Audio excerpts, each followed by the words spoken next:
నమస్తే. ఇన్నాళ్ళు నన్ను సపోర్ట్ చేస్తూ, ఎంకరేజ్ చేస్తూ మీ ప్రేమని నాకు అందిస్తున్న ప్రతి ఒక్కరికి కృతజ్ఞతలు.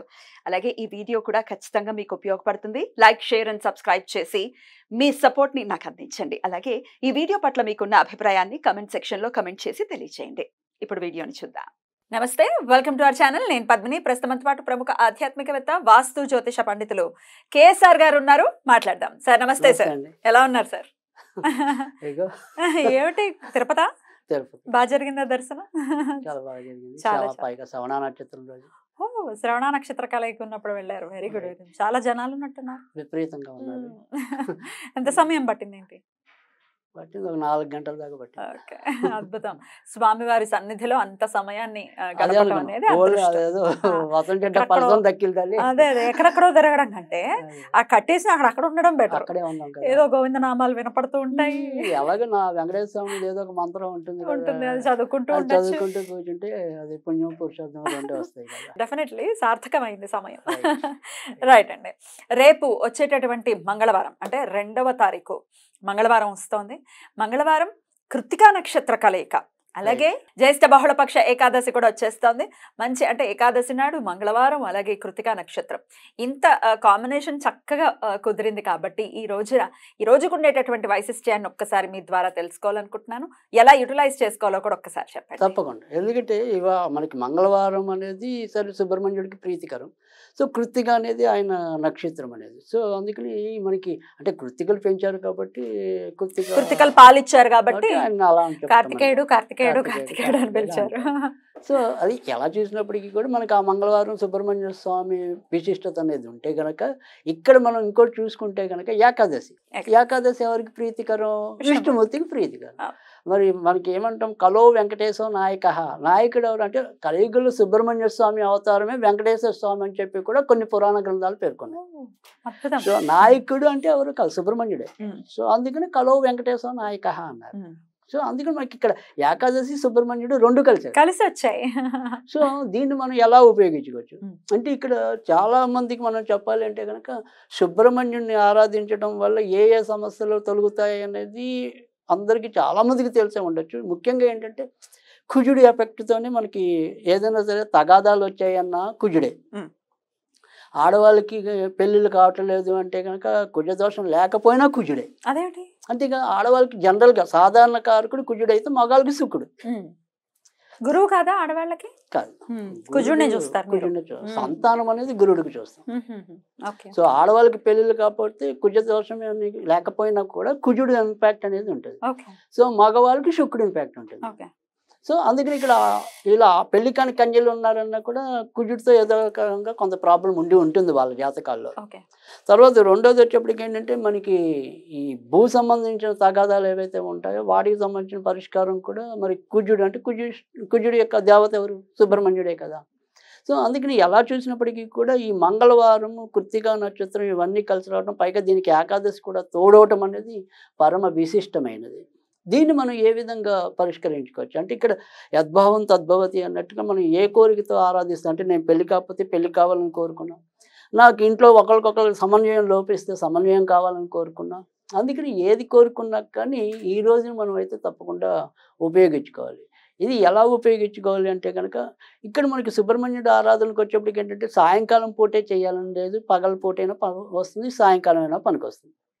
అంటే కొన్ని దేవతలు తామస దేవతలు కాబట్టి వాళ్ళని రాత్రిపూట ఆరాధించాలి. ఉగ్రదేవతలుగా పిలువబడేటటువంటి కొన్ని రూపాలు. కానీ ఇక్కడ సుబ్రహ్మణ్యుడికి వచ్చేప్పటికి ఏంటంటే మనం పగల ఆరాధించిన ఒకటే ఫలితం ఉంటుంది, రాత్రి ఆరాధించిన ఒకటే ఫలితం ఉంటుంది. అంటే ప్రదోష సమయంలో కూడా చక్కగా స్వామిని ఆరాధించుకోవచ్చు. అదొక పద్ధతి. తర్వాత ఎక్కువ గ్రంథాలు చెప్పింది ఏంటంటే, ఎప్పుడైనా సరే అంటే ఇక్కడ విష్ణు యొక్క అంశాలు ఏవైతే ఉంటాయో అంటే శివుడు కుమారుడిగా చెప్పబడినప్పటికీ కూడా ఈయన విష్ణువుకి ప్రతిరూపంగానే చెప్పవలసి ఉంటుంది. పైగా మామ అల్లుళ్ళని కూడా అంటారు కదా.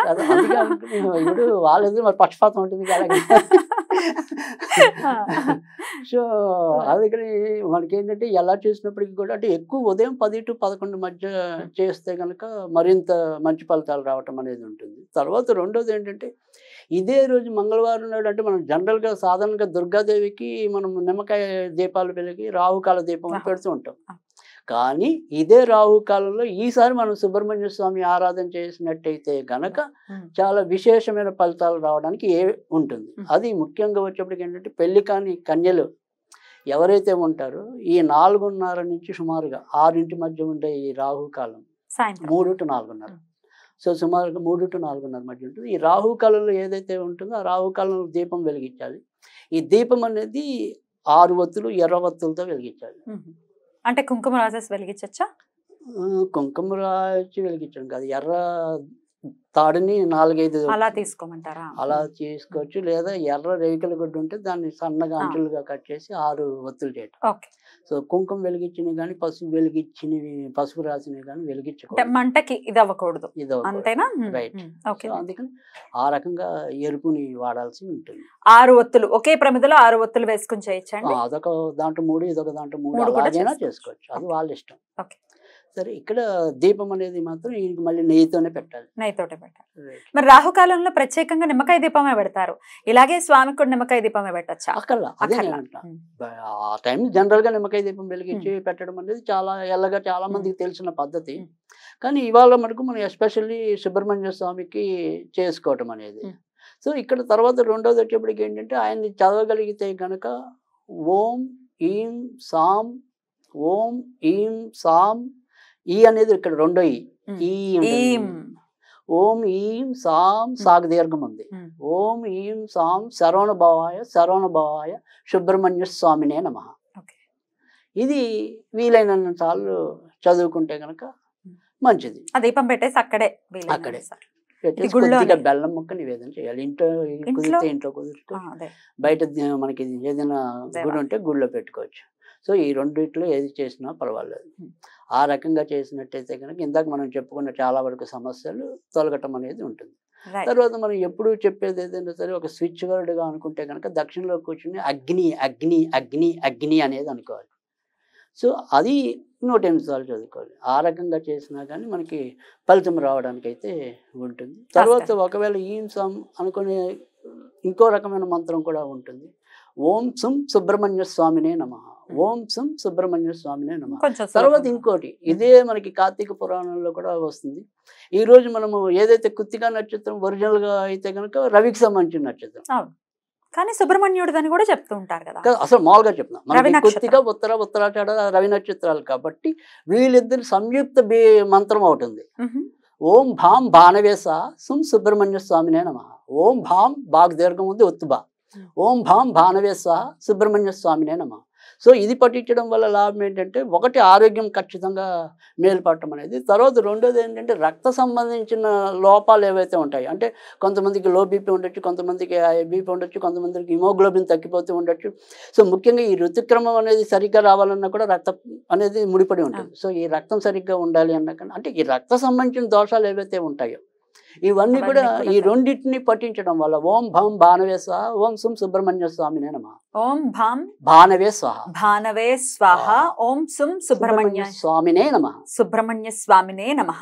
రైట్. అద్భుతం. ఇది చదవటం వల్ల కూడా తప్పకుండా మంచి జరుగుతుంది, జరగాలి, అలాగానే జరుగుతుంది. నా నమ్మకం అంటే నేను చూస్తూ ఉంటాను, మీ క్లయింట్స్ కూడా ఇస్తూ ఉంటారు కాబట్టి ఖచ్చితంగా ఇలా రకరకాల సమస్యలు, ఈ సమస్యలే ప్రత్యేకంగా ఎక్కువగా ఉన్నాయి. అది పెళ్లి, పిల్లలు, లేకపోతే ఇప్పుడు ఒక్కొక్కసారి ఏమవుతుందంటే ఇప్పుడు మనకి అంటే కొంతమంది అనుకుంటుంటారు ఇది మనం చేసాము ఫలించలేదు ఇలాగా. ఇక్కడ మనం ఏంటంటే జనరల్గా ఏం చెప్తుంటాం, యావరేజ్గా ఏదైతే ఇబ్బందులు ఉన్నాయో అలాంటివి చెప్తాం. కొన్ని ప్రత్యేకప్పుడు ఇప్పుడు సపోజ్ నేను ఇవాళ మీకు పెళ్లి కావడానికే రకరకాలు ఇచ్చాను. ఇప్పుడు సపోజ్ ఇప్పుడు మీకు ఖచ్చితంగా మనకి కుజుడితో ఇంపాక్ట్ అయ్యి పెళ్లి కాలేదనుకో ఇది ఖచ్చితంగా వాళ్ళకి పనిచేస్తుంది.